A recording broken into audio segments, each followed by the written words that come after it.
Well, good evening, friends. Mark Holmes here, and as always, I want to thank you all for watching, commenting, subscribing, and being part of the Joe Boo Sports Report. Without you guys, as well as you ladies, you know that this literally does not work. What a freaking day. We pulled it off. We did it. We got that shit done. What an event. Everybody said that they had a ball, that the food was banging. Everybody got their seats. We saw the Cowboys win. I had a heart attack because, I was worried that, it's Cowboys, Washington. Strange things sometimes happen. And when Washington ended up getting that pick six for a touchdown, all of a sudden, and then we had the fumble kickoff, I'm like, oh my God, no. Oh my God, no. But here's the thing. Look, you know what? I'm going to tell you, slow your roll. Actually, hold on. Let me tell you this first. As I was leaving, this was so cool because I had so many people that came up to me that I wasn't expecting. I had these motorcycle policemen while we were out there. I'm sitting there talking. They roll up and they stop. And the guy is looking dead at me. Dead at me. And we're making eye contact. And I'm just like, it's PG County Police. Are they here to shut this thing down? And he said, Joe Boo Sports, what's up? I was like, oh shit. I was like, man, bro, don't scare me like that.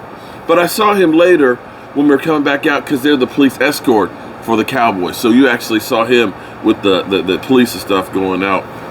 He is the police with the buses and stuff. So shout out to them, man.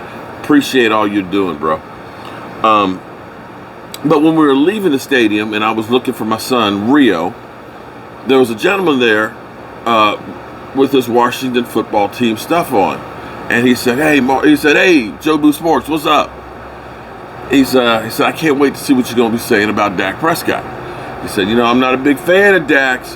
That pick six and everything else, Dak's just getting shaky. What you going to say about him? I'm going to get on Dak. Not tonight. Tonight's game ball, okay? And I'm tired, boss. I'm real tired. But Dak did not have a good game. I still wonder, he did have a couple of decent runs and stuff, but I still believe that he's still dealing with some of the residual elements from the ankle as well as the calf. And hell, maybe even some of the shoulder strain. You got to think that in the course of 14 months, that body's been through a hell of a lot. Shortened off season, we didn't have full participation in workouts early and things, coming back on that foot. It really takes time to heal from those major wounds, unless you're Adrian Peterson. So I'll get on with Dak a little bit, and some of the offense, I think, losing Tyron Smith again during the game, losing La'el Collins for fighting, and having a running game where CeeDee Lamb had the two biggest runs on the team, it's not bode well for your running game. And late in the game like that, that's that time when you need to be able to just pound the rock. As the weather gets cold, you need to be able to control the clock by running the football, and we just are not. We're not. And I don't know how long Tony Pollard is going to be out with the injury, but those things have to be addressed, and we have to fix that. Because now that the weather starts getting colder, now that you're going to have some bad elements, you need that offense to do their thing, especially with the running game. So game balls. Woo! Shout out to little old Randy Gregory coming back. Tip interception. Shout out to Randy Gregory. Randy Gregory, the man-child that is an absolute beast. I called into Sports Talk 980 in D.C., Washington Channel, on Monday and talked to Tyler. I'm going to call back tomorrow because I told him, I said, the thing about this defense, here's the thing. I said, the defense you're going to see this weekend is different than any defense that we have shown this year. I said, because you're going to have Randy Gregory, DeMarcus Lawrence, Micah Parsons, and Neville Gallimore, along with Tristan Hill, there for the first time. I said, all of a sudden, that front defensive line is going to be formidable. And if they can start putting pressure on the quarterback, pressure on the quarterback.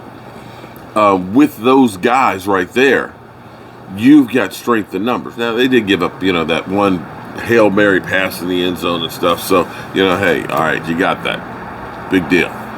But for the most part, they corralled and beat the hell out of Tyler Heineke. I believe we had 5 sacks. I thought that DeMarcus Lawrence literally decapitated him. So, Randy Gregory, you get a game ball because, boy, you're good. You're good. Then we've got D-Law. D-Law seems to be hungry. D-Law is getting up to the quarterback. Like I said, I thought he decapitated Tyler Heineke. D-Law gets one of my game balls. I'm happy to see him back. I'm happy to be able to see him get that pressure on. He doesn't seem to show any signs of lingering effects from the injury, so thank God he is back, baby. Then, each week, I feel a little bit more vindicated. Bad Dog, who's just having a bad season with his team, went ape shit when I started trying to compare Micah Parsons' rookie season to Lawrence Taylor's. And basically, of course, this is one of those guys, oh, you're crazy, you can't, he's a Hall of Famer. I said, listen, I'm not talking about his whole career. I'm just talking about his rookie season. And I said, and he did have a good point, but Lawrence Taylor had 9.5 sacks his rookie season, 133 tackles, which is huge.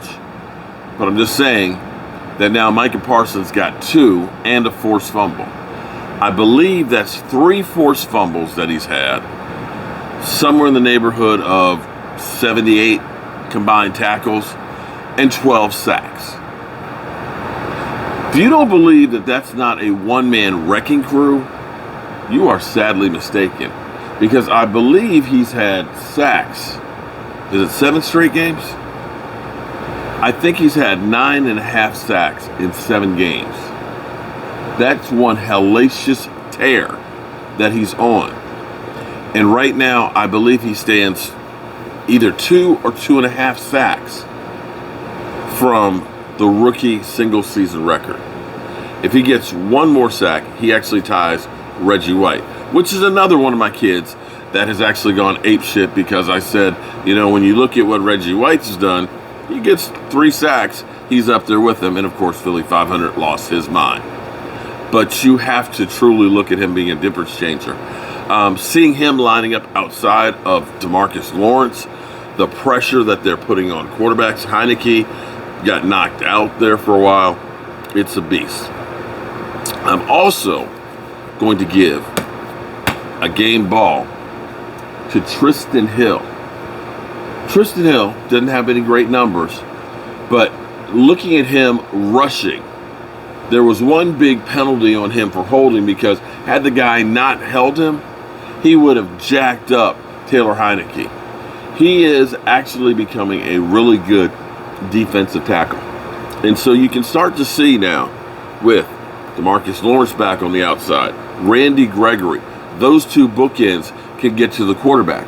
And now that we actually have pressure in the middle together, that means the quarterback can't step up, he can't escape the pocket, and he does not have time to make the throws, which is why the Cowboys got to that ass. So we have a lot to work on. We do. People will say the Cowboys are garbage, Cowboys are stink, how you gonna let a bad team in here? It's kind of funny that today, because the Cowboys beat them, that they're a bad team. You follow me? We heard that the Washington football team, which had moved into the playoff race, not just the 7th seed, moved up to the 6th seed, had made it after starting out horrendously, won 4 games in a row. Now you could say that, well, Tom Brady was short a couple players, and Russell Wilson, was coming back, and you can nitpick any game. But the fact of the matter is, anybody from one week to another can beat you. And Cowboys and Washington games always come through with some crazy endings. I've been around long enough to know that. There's the Santana Moss game where the Cowboys are up 13-0 late in the fourth quarter. And all of a sudden, boom, Santana Moss, 2 touchdowns. I'm old enough to remember Kirk Cousins throwing a freaking pick in the end zone up a score that if they got a field goal, it would have been a 2-score lead. Excuse me, I'm losing my voice from all the yelling. A 2-score lead. All he had to do was not turn it over, and they win the game.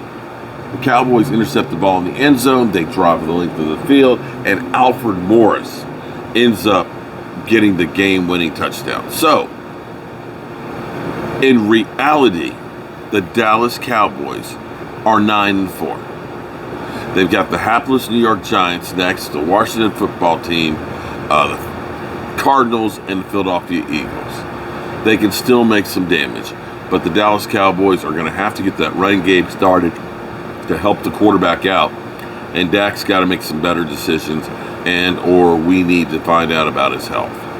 So, that's all I got, but I am going to go in here. I'm going to have some delicious eggnog before I go to bed. And believe me, I'm going to fall the F out. I appreciate y'all. Thanks everybody who was there at the tailgate.